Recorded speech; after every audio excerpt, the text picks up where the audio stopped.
Greetings, clone. We have work to do. I just said that. Hi. There's been a bit of a mix-up with XP. One of his plans didn't quite go how he meant. Still, what's new about that? I'd better explain how it all began. Greetings, clone. We have work to do. I just said that. Listen to me for a moment, will you? Now listen to me for a moment. We'd been giving my room a bit of a spring clean, which turned out to be more of a buried treasure hunt. Look! Here's your new calculator, the one you said I must have lost. Oh, wow, thanks. I've saved a load of money to get a new one. I can buy a tape instead now. Sorry I blamed you. Oh, that's all right. Well, that's about everything now, I think. Yeah, I got my calculator, got my swimming costume, the pen Miss Watson lent me, and a missing shoe. Not bad for an afternoon's work. More like an evening's work. It's getting quite dark outside. Yeah, isn't it supposed to be a new moon tonight or something? A what? A new moon. I can't see it. What happened to the old one? No, it's just a saying. I mean, it's the same moon, it's just that sometimes it looks like it's a different shape. How? Well, first of all, it starts off by looking all thin, you see, like the edge of a saucer. And then, each night, it looks as if you can see a bit more of it until it becomes a whole round full moon. What makes it happen? Oh, be fair, XP, I can't answer questions like that. I'd have to look it up first. Well, Oh, what, now? Oh, but it's really late. I'm tired. Oh. All right, then. I suppose you did find my calculator. All right. Here goes. Right. M-O-O-N. On the moon. What is the moon? Trips to the moon.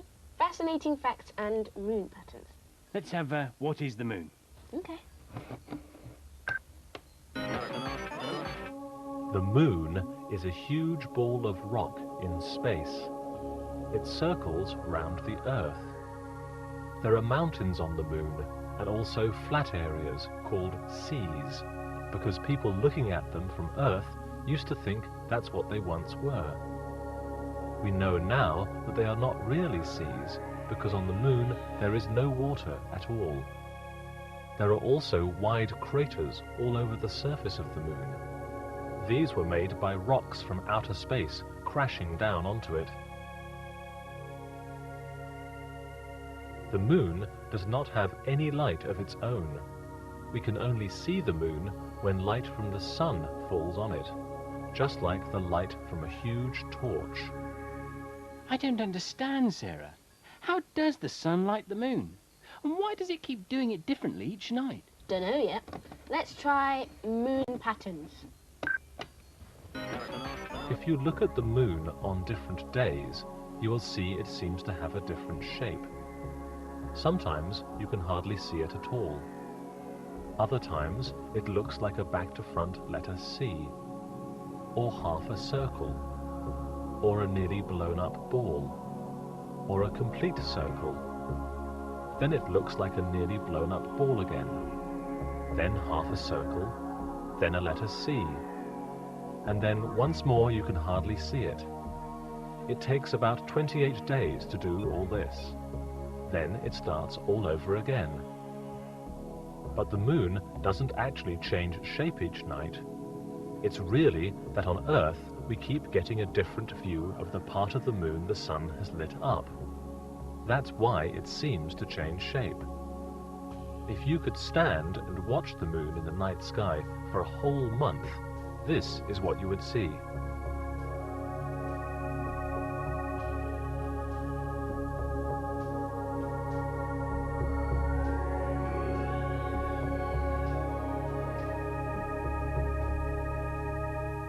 There There you go, see? That's what I meant by the moon changing shape. See, it doesn't actually change. It's just that you can see more of it sometimes than you can at other times.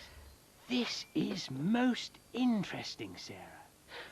I wonder what it's like up there. Well, you're the one that comes from another planet, don't you already know? My dad told me that on holiday one should always ask the locals for information. The moon. Local. Well, it is Earth's closest neighbour in space, isn't it? Well, see you soon. Must be going. Sleep tight. Express minus 321. I wonder what it is like up there. Maybe I could find out. Maybe I could be an astronaut one day. XP connecting Sarah. XP connecting Sarah. We had a day off school next day, so I planned to do some investigating. XP called me up on the smart scan and said he was going to do some too. We arranged to meet up later, and he set off for something he'd found called the Star Dome.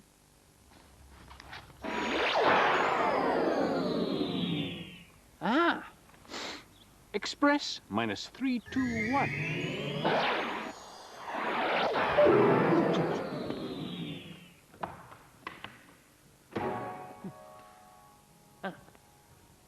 Hello. My name's XP, and I'm looking for the Star Dome. Well, I'm Susie, and the Star Dome is actually in this bag. Now, I'm about to get it out and get it ready, so if you'd all like to go over that way, I'll begin. Right. Oh, I'll follow you.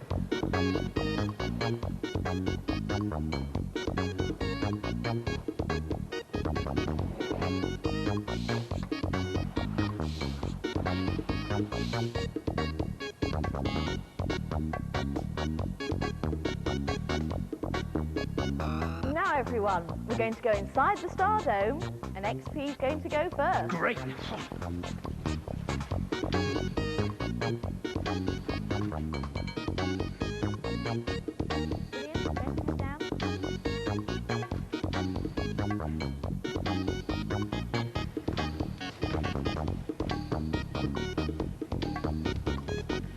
Hello, everyone, and welcome to the Star Dome. The Star Dome was a blow-up planetarium. Inside it, Susie could show what happens in the night sky. She dimmed the lights, and then she shone onto the ceiling the shapes of the stars, planets, and the moon. They are. The stars that you can see are exactly the same as the sun that you saw in the daytime. The only reason they look like little points of light is because they're so far away. Susie explained that the moon is 400,000 kilometers away, and that it would take about 200 days to drive there in a car. She also said that the moon moves around the Earth, and that if they wanted to see how that worked, they could all go outside where some children were getting ready to act it out. Thanks very much, Sabina. Now, Michael is the Earth, Vadina is the sun, and Zara is the moon. We're going to begin with the sun. So come on, sun, into position. Now the Earth into position. The Earth moves around the sun. It takes the Earth 365 days, which is a year, to make that journey. Now let's have the moon in position. The moon goes around the Earth. It takes it about a month to make that journey. Now let's all move together. And this is what happens in space. And we're going to pause there. Well, that's extraordinary. Oh, thank you very much. There's one other question you could answer. Why does the moon change shape? Ah, we'll have to do something else to find that one out. Come with me. Now, to explain why we seem to see the moon in different shapes, we need to use this. Huh. Well, what is it? Well, it's a ball. We've painted it to represent the moon. Now, you're going to be the sun. Oh, right. I'm going to be the Earth, and this is the moon. Now, you might wonder why it's half white and half black. It's because the moon in the sky is lit up by the sun. The moon reflects the sun's light, but the light can't go around corners, so only half of the moon is lit up by the sun. The other half of the moon is dark. Now, you might remember earlier we discovered that the moon orbits the Earth. As it does that, the lit-up side stays facing the sun. Let's look at it on its journey. This part of its journey, me living on the Earth, I can't see any of the lit-up side, so I can't see the moon in the sky at all. It's what we call a new moon. As the moon starts to make its orbit, I can suddenly see a tiny sliver of the lit-up side, so we call it a crescent moon. I can gradually see a little bit more. That's what we call a quarter moon. And as I can see a little bit more, this is a gibbous moon, until the moon is in this position. Opposite the sun, I can see all of the lit-up side. It's a full moon. Now that first half of its journey, it's called waxing. That means we can see more and more of the lit-up side. Now it's going to carry on around the Earth, and I can suddenly start to see less of the lit-up side. We're back to a gibbous moon. We see a quarter moon again. We see a crescent moon again. And once again, I can't see any of the lit-up side. It's a new moon again. That last part of the journey, it's called waning. That means we can see less and less of the lit-up side. But that's how we seem to see the moon in different shapes. Scan to confirm. Activated. Explaining. You were being the sun, and Susie was the Earth. She was holding a ball to be the moon. The sun lit up the same amount of the moon all the time. But Susie kept getting a different view of it, because the moon kept moving around her. It made it look to her as if it was the moon changing shape. Thanks very much. Well, I've learnt nearly everything, I think. As a thank you, have a crisp. Oh, thank you very much. Not at all. Here, everyone. Oh, thanks very much. I'll have one as...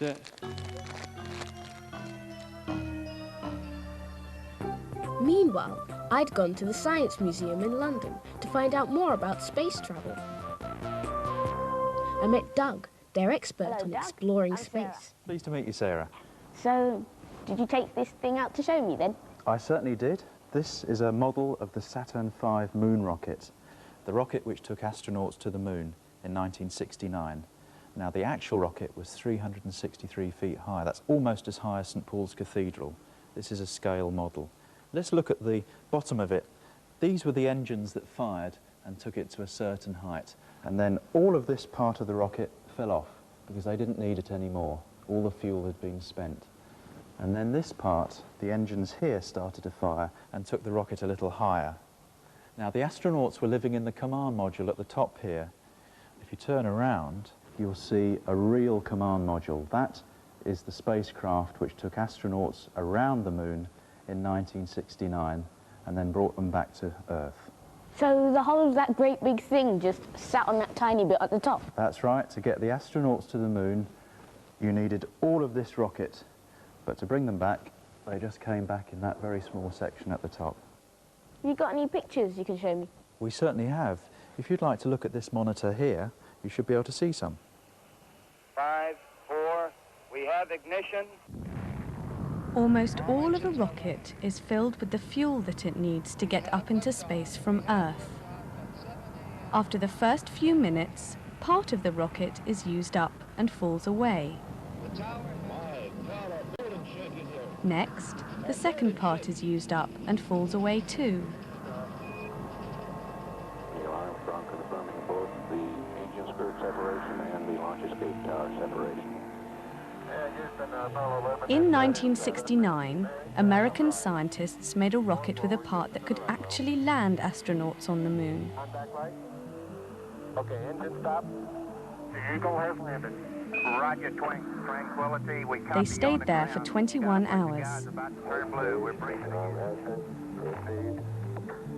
Then, they blasted back off to Earth. And 4 days later, opened their parachutes for a safe splashdown landing.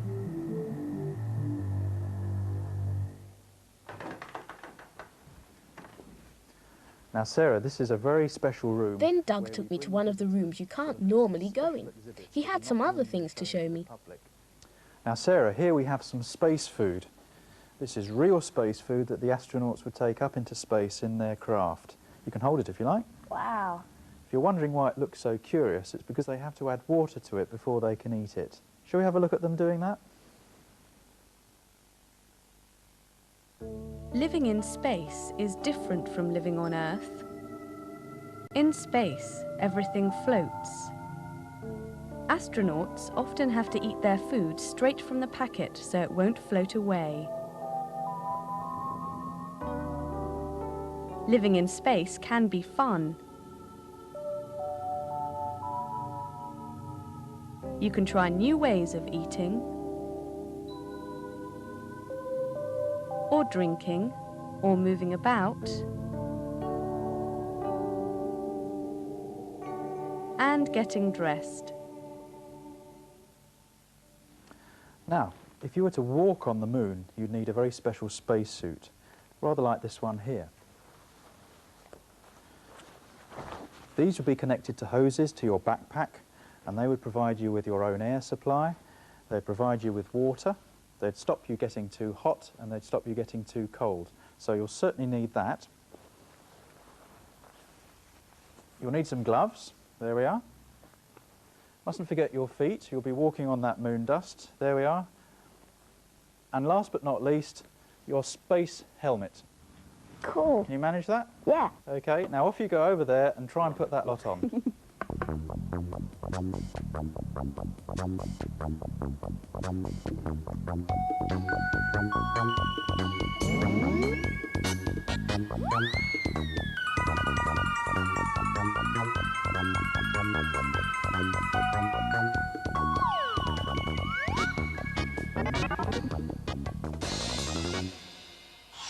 After my visit, it was time to get back home because XP was coming round. Hi there. I've got loads to tell you. Yeah, me too. It's nearly moonrise. I wonder if it looks exactly the same from here as it does from my house. I expect so. Why don't we see? Well, how do you mean? Well, let's look at it from here and from my house at the same time. Well, I can't be in two different places at the same time. Can't you? We do it all the time back home. Look, I'll show you. Activate multiplier, clone factor 1. Greetings, clone. Greetings, clone. We have work to do. We have work to do. I just said that. I just said that. Now listen to me for a moment. Now listen to me for a moment. I think I've done it wrong. I think I've done it wrong. I think you have. We've got to do something. We've got to do something. Now look, stop a minute. Stop a minute, will you? We have work to do. We have work to do. I just said that. I just said that. So that's what happened. XP sort of made an echo of himself by mistake. I'm waiting to see how he'll get out of it. I think I'll have to switch off and start again. I think I'll have to switch off and start again. Shut up, will you? Oh, shut up, will you? Here goes. You know, I might have to wait just a little bit longer.